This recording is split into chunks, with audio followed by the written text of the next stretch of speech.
అమెరికాలో చిందరవందరగున్న మీ ఇంటికి handyman cleaning plumbing services కోసం కాంటాక్ట్ ఇన్స్టా సర్వీస్. యుఎస్ లో ఎక్కడైనా ఎప్పుడైనా. For instant bookings visit instaservice.com.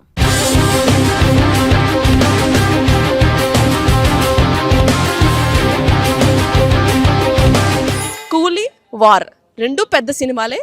రెండు సినిమాలకి ఒక్కొక్క సినిమాలో ఇద్దరు పెద్ద పెద్ద హీరోలే.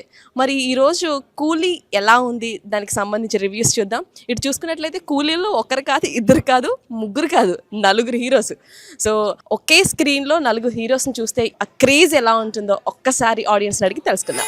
హలో అండి, ఎలా ఓవరాల్గా బాగా అనిపించింది, కానీ ఈ సర్ప్రైజ్ ఎలిమెంట్స్ అన్నీ ముందే తెలిసిపోతుంది. లైక్ సర్ప్రైజ్ ఎలిమెంట్ రివీల్ అయ్యే ముందే తెలిసిపోతుంది. సో అంత కిక్ అనిపించలేదు అనమాట. ప్రీవియస్ మూవీతో చూసుకుంటే విక్రమ్తో కంపేర్ చేస్తే విక్రమ్లో సర్ప్రైజ్ ఎలిమెంట్స్ అప్పటికప్పుడే రివీల్ అవుతాయి. దీంట్లో కొంచెం ముందే తెలిసిపోయాడు అనిపించింది. ఎలా అనిపించింది మూవీ? ఇద్దరు హీరోల్ని ఒకేసారి చూస్తుంటే ఒకే స్క్రీన్ పై ఎలా ఉంది? బాగానే ఉంది, బట్ విక్రమ్ అండ్ జైలర్తో కంపేర్ చేయలేం, దానంత కాదు, బట్ ఓకే. మూవీ చాలా బాగా నచ్చింది. అసలు నాగార్జున నెక్స్ట్ లెవెల్ అనిపించింది. మీ ఫేవరెట్ హీరో ఎవరు అందులో? రజనీకాంత్ లేదంటే Nagarjuna? Nagarjuna. Okay, thank you. Yeah, బాగుంది.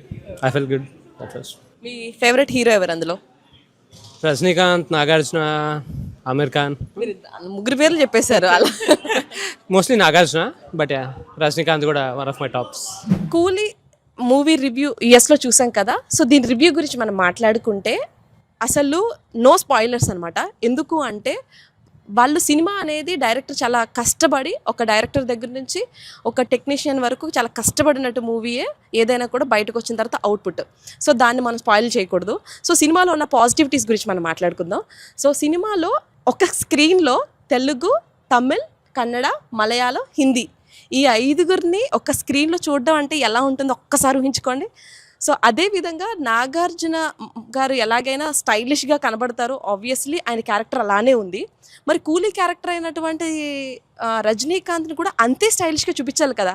సో అంతే స్టైలిష్గా చూపించే ప్రయత్నం చేశారు. నిజంగా వాళ్ళిద్దరూ వాళ్ళ స్టైల్ చూస్తే ఈ ఏజ్లో కూడా అసలు ఏం చేస్తున్నారా యాక్టింగ్ అన్న ఫీలింగ్ వస్తుంది.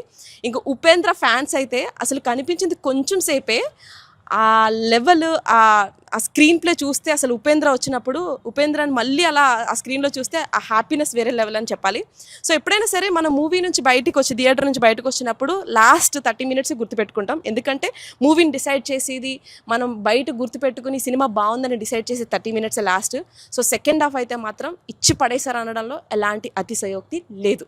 ఇంకా విలన్ క్యారెక్టర్ గురించి వస్తే అసలు హీరో క్యారెక్టర్ ఏ విధంగా అయితే ఉందో విలన్ క్యారెక్టర్ గురించి అయినా మీరు మూవీ చూడాలి. అసలు ఆ విలన్ క్యారెక్టరు, ఆ ఎలివేషను, తన చేసేటువంటి ఫైట్స్ కానీ అసలు ఎక్స్పెక్ట్ కూడా చేయలేం.